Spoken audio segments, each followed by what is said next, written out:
Hello everyone, welcome to biology achievers. My name is Simran Singh. आज का ये जो पर्टिकुलर वीडियो है इसमें हम सिर्फ और सिर्फ इतनी सी बात करने वाले हैं कि एनसीईआरटी की रीडिंग जो है वो क्यों ज़रूरी है, और अगर यदि हमारे नीट एग्जाम में assertion, reason, statement wise questions जो हैं वो पूछे जाते हैं तो उनको किस तरीके से सॉल्व करना है कि जिससे कि हमारा हर एक क्वेश्चन जो है वो सही हो।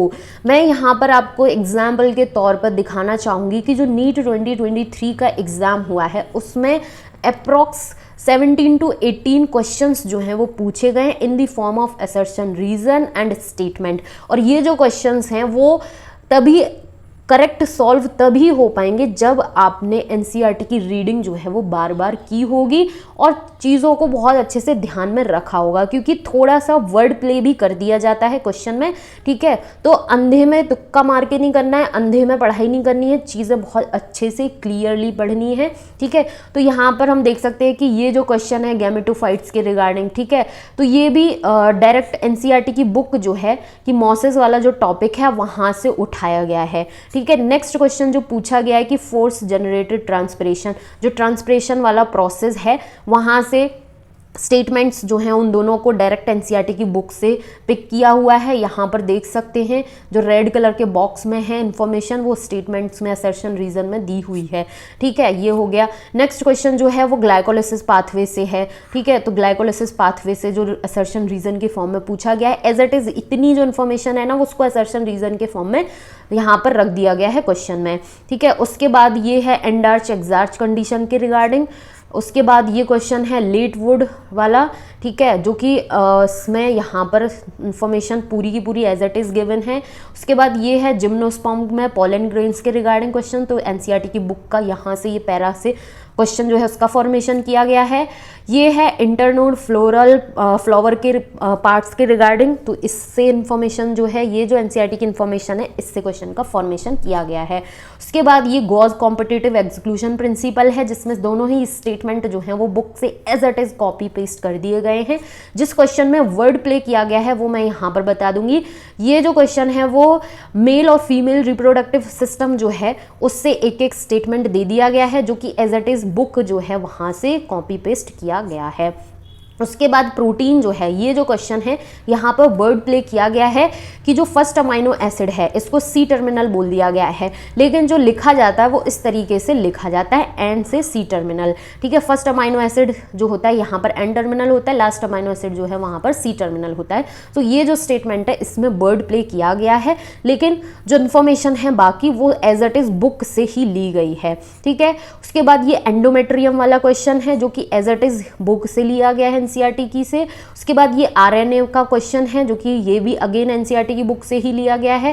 उसके बाद ये एंजाइम्स जो हैं और उसमें जो फैक्टर्स अफेक्टिंग होते हैं जो इन्फॉर्मेशन है उससे इस क्वेश्चन का फॉर्मेशन किया गया है।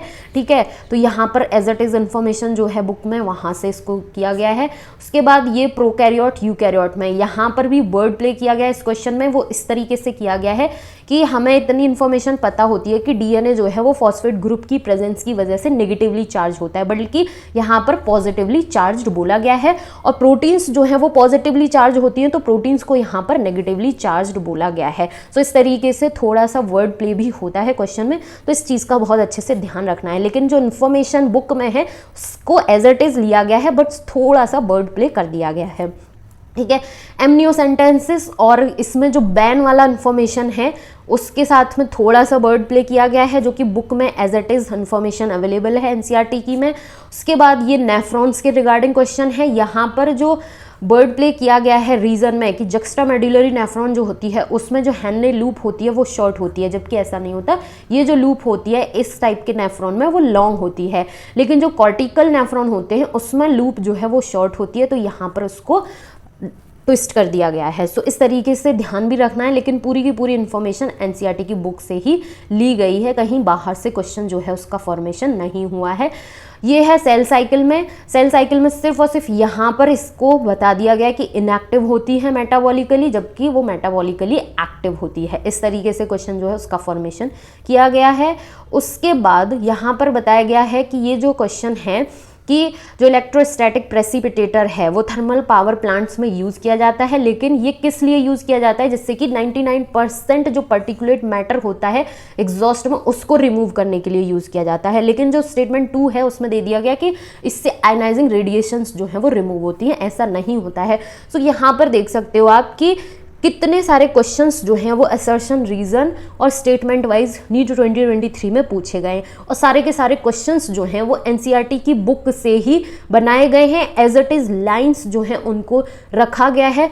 तो इस पर्टिकुलर वीडियो से आपको इतना ज़रूर समझ में आएगा कि हमें बायोलॉजी में बहुत ज़्यादा अच्छी स्कोरिंग करने के लिए एनसीईआरटी की रीडिंग बार बार करना बहुत ही ज़्यादा ज़रूरी है और बहुत ध्यान से करनी है, क्योंकि कुछ क्वेश्चंस में वर्ड प्ले भी किया गया है जिसकी वजह से क्वेश्चन जो है वो गलत भी हो सकता है।